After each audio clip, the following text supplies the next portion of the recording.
জেলা সভাপতি বানাই দিলাম, জেলা আমির। তো এবার যতজন শিবির বিজয় হলো ততজন জেলায় ঠিক করলাম।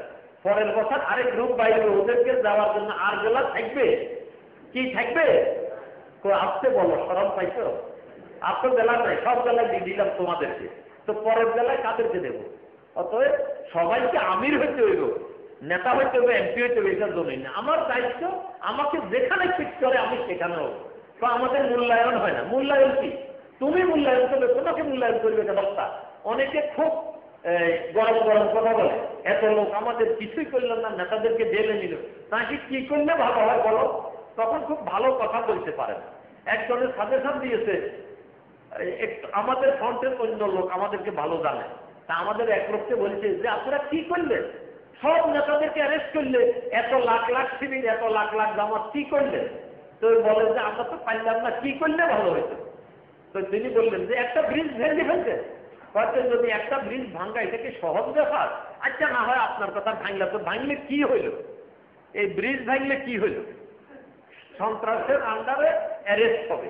তোমাদের একটু মনে করা যে 21শে নভেম্বর ইনকেলাবে সৈয়দ আশরাফ সাহেব, আওয়ামী লীগের জেনারেল সেক্রেটারি, একটা কথা দিয়েছে, আমি নোটটা তোমাদেরকে মনে করাই দিচ্ছি। অধিকার আদায়ে শান্তিপূর্ণ কর্মসূচি পালনে সরকার বাধা দেবে না, আইন মেনে দাবি দেওয়া তুলে ধরে। আমি শুধু এই সত্য কথাটা আমি তুলে ধরলাম যে এই কথার উপরে কি তারা থাকবে? আমরা একেবারে নির্দোষ। প্রোগ্রাম হলে মানববন্ধন, মানববন্ধনে তো কোনো স্লোগান নাই, বক্তৃতা নাই, কাপড় একটা ধরে দাঁড়ানো, এটাও তো দেনা। তো তাহলে তারা কি তাদের কথা থাকে? তা আমি তাদের লেটেস্ট কথাটা মনে করাই দিলাম, এই কথাটাই আপনারা থাকেন। আর আমরা গণতান্ত্রিক পন্থায় আমরা আমাদের চেষ্টা করব।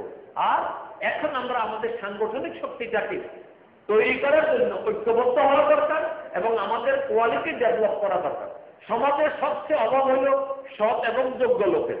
সরকার এখন বড় বড় কথা বলে, দেশে অনেক ওয়াদা করতে, পালন করতে পারে না কেন?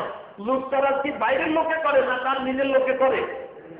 তো নিজের লোকে কেন করে? তারা সামাল দিতে পারতেছে না, চরিত্র নাই। তা আমাদের লোকদেরকে যদি আমরা চরিত্রবান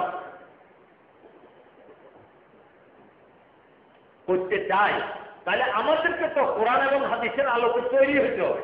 আমার ক্যারেক্টার এমন হইতে হবে, মানুষ যেন মনে করে এরা সব যোগ্য, এদের পিছনে থাকলে জাতির কল্যাণ হবে। এইটা মনে করি তো আওয়ামী লীগের পিছনে গেল, এখন কি তারা খুশি হয়েছে? ভুল হয়েছে যে তারা বলছে যেটা সেটা করে না।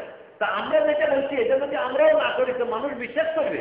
তাহলে আমাদের এখন করণীয়, আমরা যে ভালো কথাগুলো বলবো সে ভালো কথাগুলো নিজেরা করবো, এটা যেন জাতি বুঝতে পারে। অতএব আমরা প্রতিনিয়ত জনগণের কাছে দাওয়াত দিতে হবে, জনগণের কাছে ইসলামের কথা নিয়ে যেতে হবে। তারা যে জুলুম করে এটা তুলে ধরতে হবে।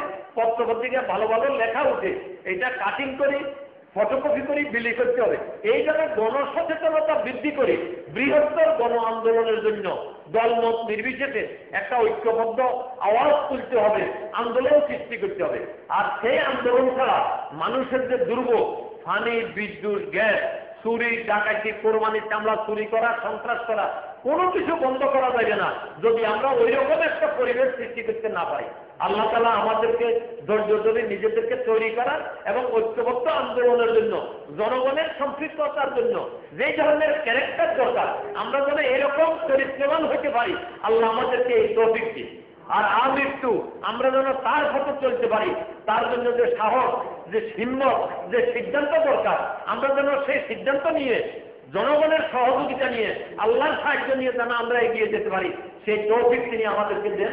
আর আমাদের মাওলানা মতিউর রহমান নিজামী, মাওলানা দেলোয়ার হোসেন সাইদি, আলী হাসান মোহাম্মদ মুজাহিদ সাহেব, কামরুজ্জামান ভাই, আব্দুল কাদের মোল্লা সহ জামাতের নেতৃবৃন্দকে অন্যায়ভাবে যে জেলে দিয়েছে তাদেরকে যেন অবিলম্বে মুক্তি দেওয়া হয়।